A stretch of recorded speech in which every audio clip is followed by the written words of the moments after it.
রমজান শুধু ইবাদতের মাস নয়, শুধু রহমতের মাসও নয়। রমজানেই ইসলামের ভবিষ্যৎ একাধিকবার পরীক্ষার মুখে পড়েছিল। আপনি কি জানেন, রমজানের এক রাতে বদরের ময়দানে একটি দোয়া ইতিহাসের মোড় ঘুরিয়ে দিয়েছিল? আপনি কি এও জানেন, রমজানের এক গোপন রিভিশন ছাড়া কোরআনের সংরক্ষণের প্রক্রিয়াটা এমন হতো না?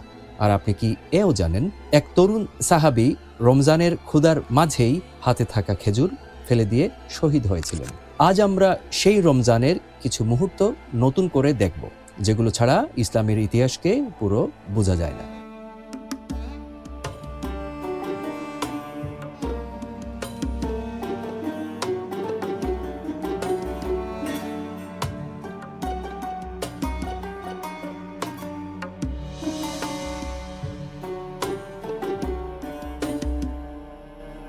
সালাম আর আদাব। আজ আমরা আবেগে ভেসে না গিয়ে ইতিহাসের আলোয় রমজানকে বোঝার চেষ্টা করব, একটু সময় নিয়ে। রোজা ইসলাম আসার আগেও ছিল। আরবরা কিছুদিন রোজা রাখত, ইহুদি খ্রিস্টানরাও রাখত। কিন্তু 2 হিজরিতে রোজা ফরজ হলো মুসলমানদের উপর।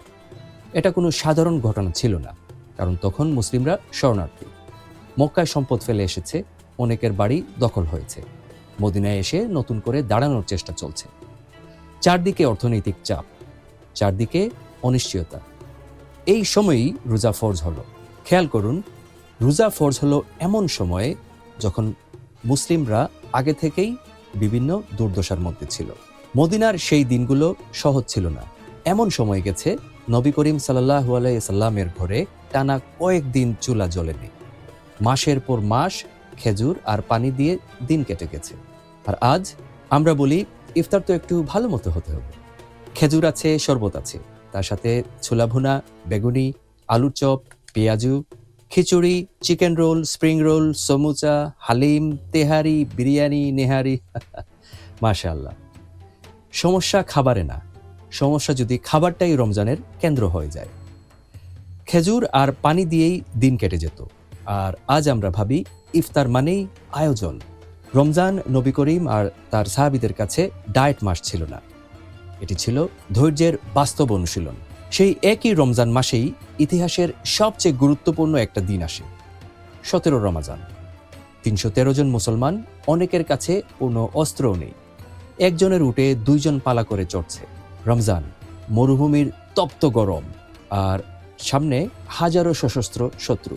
তারপরেও তারা যুদ্ধ করতে বের হয়েছিলেন। আর আজ আমরা রোজা রেখে জিমে যেতেই কষ্ট পাই। তারা যুদ্ধের মুখোমুখি দাঁড়িয়েছিলেন। আবু হুরায়রা রাহমাতুল্লাহি আলাইহি বলতেন, আমি এত ক্ষুধার্ত হতাম যে পেটে পাথর বেঁধে রাখতাম। একদিন তিনি রাস্তায় দাঁড়িয়েছিলেন, শুধু এই আশায় কেউ হয়তো খাবারের জন্য ডাকবে। নবী করিম সাল্লাল্লাহু আলাইহি সাল্লাম বুঝে ফেললেন, নিজের ঘরে নিয়ে গেলেন। ঘরে ছিল সামান্য দুধ, কিন্তু তিনি বললেন, আহলে সুফার সবাইকে ডাকো। দুধটা সবার মাঝে ভাগ হলো। শেষে নবী করিম সাল্লাল্লাহু আলাইহি সাল্লাম নিজে খেলেন। রমজান শুধু ক্ষুধা সহ্য করা নয়, অন্যের ক্ষুধাও নিবারণ করা। সেই বদরের ময়দানেই একজন তরুণ সাহাবী দাঁড়িয়েছিলেন, নাম উমাইর ইবনে হুমাম রাদিয়াল্লাহু আনহু। যুদ্ধের উত্তেজনা চারদিকে, তিনি হাতে কয়েকটা খেজুর নিয়ে দাঁড়িয়েছিলেন। নবী করিম সাল্লাল্লাহু আলাইহি সাল্লাম বললেন, আজ যে ধৈর্য ধরে লড়বে তার জন্য জান্নাত। উবাইর থেমে গেলেন, হাতে থাকা খেজুরের দিকে তাকালেন, তারপর বললেন, জান্নাত আর আমার মাঝে কি শুধু এই কয়েকটা খেজুর? তিনি খেজুর ফেলে দিলেন, সামনে এগিয়ে গেলেন এবং অতঃপর শহীদ হলেন। এটি আবেগের গল্প নয়, এটি বিশ্বাসের সিদ্ধান্ত। আমরা প্রায়ই রমজানের গল্প বলি পুরুষদের নিয়ে, কিন্তু রমজানের ইতিহাস শুধু পুরুষতান্ত্রিক ছিল না। আসমা বিনতে আবু বকর রাহমাতুল্লাহি আলাইহি হিজরতের সময় ঝুঁকি নিয়ে খাবার পৌঁছে দিতেন। রমজানেও তার দান কমেনি। ঘরে খাবার কম থাকলেও তিনি দান করতেন। কেউ একবার জিজ্ঞেস করেছিল, ভবিষ্যতের জন্য কিছুটা কেন রেখে দেন না? তিনি বলেছিলেন, আমি ভবিষ্যতের মালিককে বিশ্বাস করি। রমজান শুধু রান্নার মাস নয়, রমজান ইমানের মাস, রমজান কোরআনের মাস।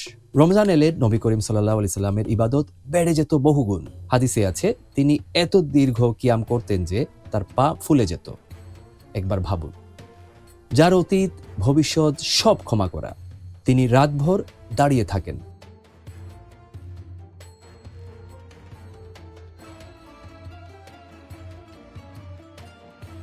প্রতি রমজানে জিবরাইল আলাইহিস সালাম নবী করিম সাল্লাল্লাহু আলাইহি সাল্লামের সাথে এসে কুরআন রিভিশন করতেন, কিন্তু শেষ রমজানে 2 বার। এই ঘটনাকে বলা হয় আরদা আখিরা। এই দ্বিগুণ রিভিশনই পরে কুরআন সংকলনের ভিত্তি হয়ে দাঁড়ায়। রমজান শুধু তিলাওয়াতের মাস নয়, সংরক্ষণেরও মাস। 8 হিজরি রমজান, মক্কা বিজয় হলো প্রায় রক্তপাত ছাড়াই। যারা নবী করিম সাল্লাল্লাহু আলাইহি সাল্লামকে তাড়িয়েছে, নির্যাতন করেছে, পালাতে বাধ্য করেছে, তিনি প্রতিশোধ নেননি। তিনি বললেন, আজ তোমাদের বিরুদ্ধে কোনো ভৎসনা নেই। রমজান শুধু আত্মসংযম নয়, এটা ক্ষমতারও সংযম।